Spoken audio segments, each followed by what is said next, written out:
زندہ اور فوت شدہ لوگوں کی طرف سے قربانی کرنے کی مسائل۔ السلام علیکم ورحمۃ اللہ وبرکاتہ۔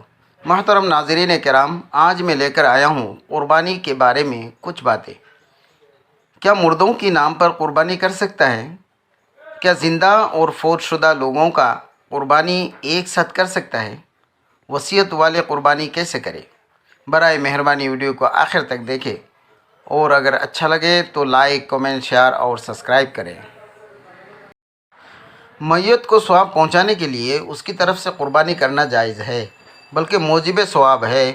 جس جانور میں واجب قربانی کے حصے ہوں اس میں نفل قربانی کا بھی حصہ لیا جا سکتا ہے، اور میت کی طرف سے قربانی اس کے نام سے مستقلاً بھی کی جا سکتی ہے، اور یہ بھی جائز ہے کہ نفل قربانی اپنے نام سے کی جائے اور اس کا ثواب میت کو پہنچا دیا جائے۔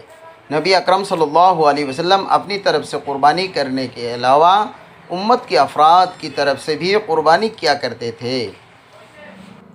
اس قربانی کو آپ صلی اللہ علیہ وسلم زندہ افراد کے لیے خاص نہیں کیا کرتے تھے، اور نہ ہی نبی اکرم صلی اللہ علیہ وسلم کا کوئی قول، حتیٰ کہ کسی صحابہ کا قول کتب حدیث میں موجود ہے کہ قربانی صرف زندہ افراد کی طرف سے کی جا سکتی ہے۔ نیز قربانی کرنا صدقہ کی ایک قسم ہے۔ قرآن و حدیث کی روشنی میں صدقہ میت کی طرف سے باتفاق امت کیا جا سکتا ہے۔ میت کی طرف سے قربانی کرنا جائز ہے اور اس کا ثواب میت کو پہنچتا ہے۔ روایت میں آتا ہے کہ حضرت علی رضی اللہ تعالیٰ عنہ ایک دمبا اپنی طرف سے قربانی کرتے تھے اور ایک دمبا نبی کریم صلی اللہ علیہ وسلم کی طرف سے قربانی کرتے تھے۔ میت کی طرف سے قربانی کرنے کی دو صورتیں ہیں۔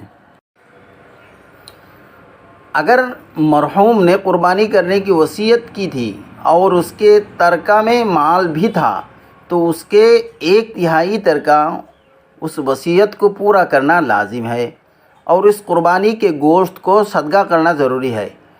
مالداروں کے لیے اس وصیت کی قربانی کا گوشت کھانا جائز نہیں۔ اگر میت نے قربانی کرنے کی وصیت نہیں کی بلکہ کوئی عاقل بالغ شخص اپنی خوشی سے میت کے لیے قربانی کرتا ہے تو یہ قربانی حقیقت میں قربانی کرنے والی کی طرف سے ہوگی، اور اس کا ثواب میت کو پہنچے گا، اور اس قربانی کا گوشت مالدار اور فقیر سب کھا سکتے ہیں۔ اس دوسرے صورت میں میت کی طرف سے قربانی کرنے کی دوسرا طریقہ ہے۔ میت کے نام پر ایک حصہ یا ایک چھوٹے جانور کی قربانی کی جائے۔ قربانی کرنے والے اپنے واجب قربانی کے علاوہ ایک اور حصہ قربانی کرے اور اس کا ثواب میت کو پہنچا دے۔